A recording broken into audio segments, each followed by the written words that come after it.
Welcome, I'm Dr. Melina Roberts, and I want to talk today about 5 tactics to treat insulin resistance. Now, what is insulin resistance? Insulin resistance is when our cells have on them insulin receptors, and those insulin receptors, what happens is when insulin gets released from the pancreas, that insulin will go into those insulin receptors and then will allow glucose or sugar to go into the cells. And when they go into the cells, they help to make energy in the body, so cellular energy in the body. So insulin, being insulin sensitive, is really important because then we can get those sugars to come into the cells and make energy in the body. And if our cells are insulin resistant, so those insulin receptors will go into those receptors and they won't effectively be able to bring sugar into the cells. So sugar just stays in the extracellular space and can cause numerous other problems. So how do we shift the body from being insulin resistant to being insulin sensitive? So I want to go through those 5 tactics with you. Now, the number 1 tactic is to get enough quality sleep. Now, sleep is so important to our metabolic health, whether we realize it or not, whether we equate it, but there's been lots of research that have actually shown that there's a huge connection between these two. If you have 24 hours of sleep deprivation, it actually shows that the insulin sensitivity actually decreases. And even if you have partial sleep deprivation, then it'll also show that you have insulin resistance.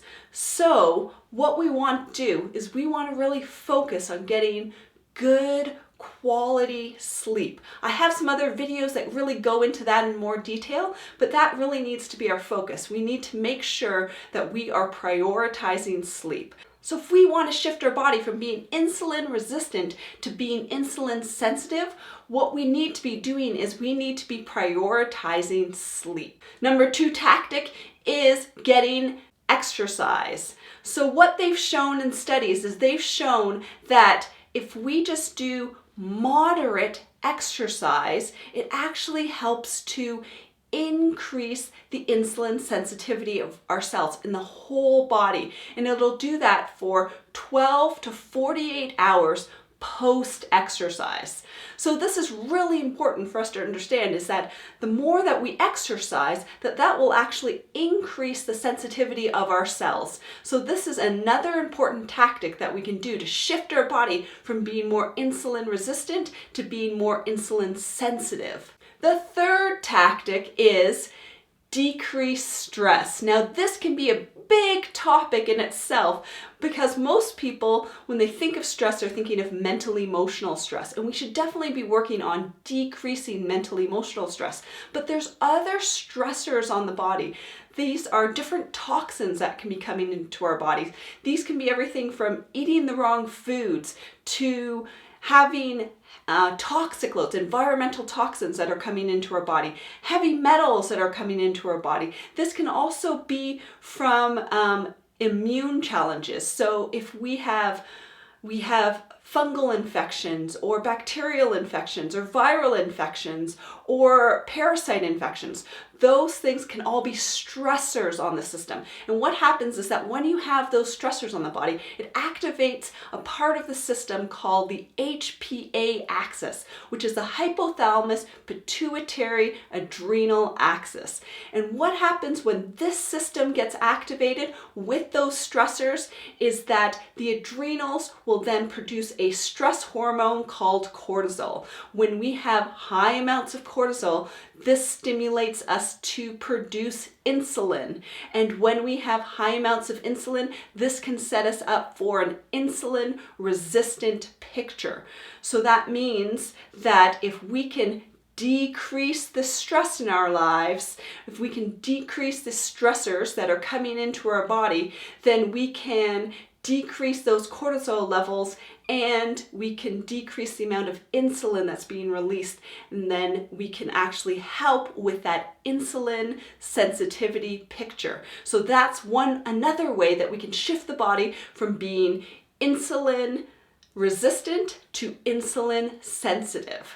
The fourth tactic to treating insulin resistance is changing our diet, is to avoid grains and refined sugars in our diet.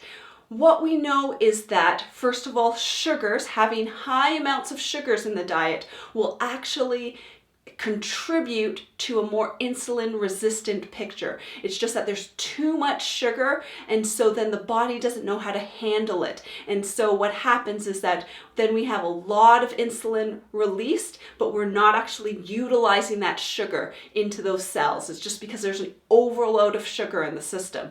And this can also happen if we have a grain-focused diet.